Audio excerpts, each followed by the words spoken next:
নদীর পানিকে কেন্দ্র করে কি যুদ্ধের দ্বার প্রান্তে ভারত পাকিস্তান? যে সিন্ধু নদ দুই দেশের লাইফলাইন, তাই এখন পরিণত হয়েছে নতুন রণক্ষেত্রে।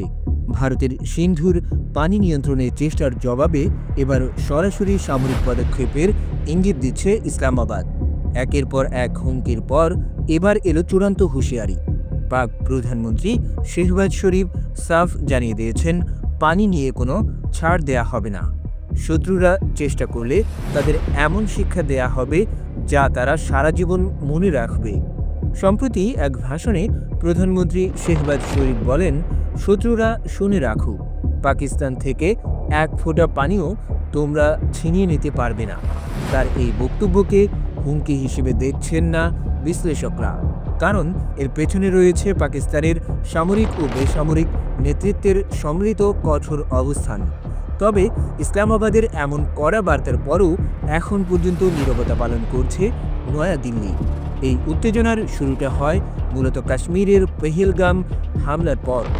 ভারত সেই হামলার জন্য পাকিস্তানকে দায়ী করে দীর্ঘদিনের সিন্ধু পানি বণ্টন চুক্তি স্থগিত করার ইঙ্গিত দেয়।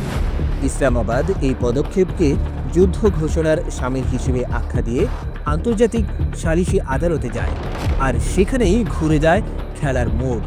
গত ৮ আগস্ট হেগের আদালত পাকিস্তানের পক্ষে রায় দিয়ে জানায়, ভারত একতরফাভাবে এই চুক্তি স্থগিত করতে পারে না। এই রায়ই যেন পাকিস্তানের হাতে তুরুপের তাস তুলে দিয়েছে, যার পরপরই সুর চড়াতে শুরু করেছে দেশটির শীর্ষ নেতৃত্ব।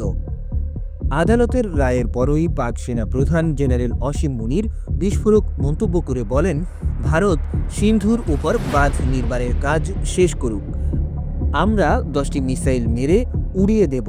তিনি সাফ জানিয়ে দেন, এটি কারো পারিবারিক সম্পত্তি নয়।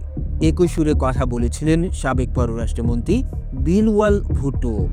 তিনি হুঁশিয়ারি দিয়েছিলেন, ভারত আগ্রাসন চালালে 6টি নদীর পানি পুনরুদ্ধারের জন্য যুদ্ধ ছাড়া পাকিস্তানের সামনে আর কোনো পথ খোলা থাকবে না। ফলে একটি নদীকে কেন্দ্র করে পরমাণু শক্তিধর দুই প্রতিবেশীর এই কথার লড়াই কি শেষ পর্যন্ত সত্যিকারের সংঘাতের দিকেই গড়াচ্ছে, সেটাই এখন দেখার বিষয়।